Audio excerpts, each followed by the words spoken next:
Hi అండి అందరికీ. మనమైతే ఎప్పుడైనా కస్టమర్ దగ్గర బట్టలు తీసుకున్నప్పుడు, వాళ్ళు కొన్ని అకేషన్స్ అయితే చాలా ఇంపార్టెంట్ ఉంటాయన్నమాట. అంటే పెళ్ళిళ్ళే గానీ, ఫంక్షన్‌లే గానీ, అంటే మెయిన్ ఫంక్షన్ చేసుకునే వాళ్ళది. బయట వేరే వాళ్ళు ఫంక్షన్‌కి వెళ్ళడం పక్కన పెడితే, వాళ్ళ ఇంట్లో ఫంక్షన్ అయితే మాత్రం ఖచ్చితంగా మనకు ఎంత కొంచెం కష్టపడైనా సరే స్టిచ్చింగ్ చేసియాలే.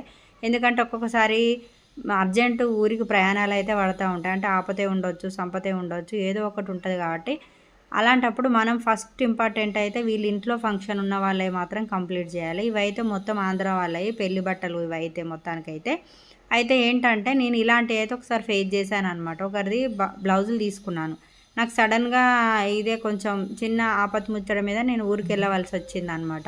అప్పుడు ఏమైందంటే నేను బ్లౌజ్ కంప్లీట్ చేయలేదసలు. కానీ నేను ఊరికెళ్ళాలి. నేను 4కి అట్లా మాకు ట్రైన్ ఉంటదనమాట. కానీ నేను ఎళ్ళాలి. మాకు నైట్ అట్లా 12 గంటలకు అట్లా ఫోనొచ్చింది.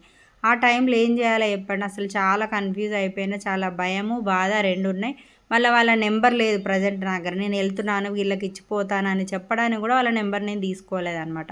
ఖచ్చితంగా ఏ కస్టమర్ అయినా సరేనండి, మన ఇంటి దగ్గరుంటే పర్లేదు. మన ఇంటికి దూరంలో ఉండి వాళ్ళెక్కడుంటరో తెలవదనే వాళ్ళయి ఫోను నంబర్‌లయితే ఖచ్చితంగా తీసుకోవాలనమాట.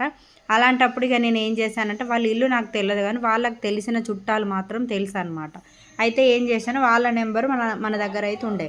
అప్పుడు నేను ఇగ నైట్ ఫోన్ రాంగానే ఫస్ట్ వీళ్ళ బ్లౌజ్ అయితే ఇచ్చేదుందనేసి 1:30 టైంలో నేను బట్టలు గిట్ల అన్నీ సదురుకున్న తర్వాత 1:30కు బ్లౌజ్ అయితే కంప్లీట్ చేశాను. హెమ్మింగ్ మాత్రం చేయలేదనమాట. మాకు తెలిసిన వాళ్ళకి ఫోన్ చేస్తే పాపం ఆయనొచ్చేసి 3:30కు మబ్బుల 3:30కొచ్చి ఆ బ్లౌజులైతే తీసుకొని పోయిర్రు. ఇట్లా మన అవసరం కోసం వాళ్ళు మబ్బుల రావాలన్నా గూడా రారు గదా! పోనీ వాళ్ళ బ్లౌజ్ గూడా కాదనమాట. అయితే ఎప్పుడైనా సరే గానీ ఇంపార్టెంట్ ఉన్నాయి ఫస్ట్ గుర్తుపెట్టుకోవాలి. ఏ టైం ఎలా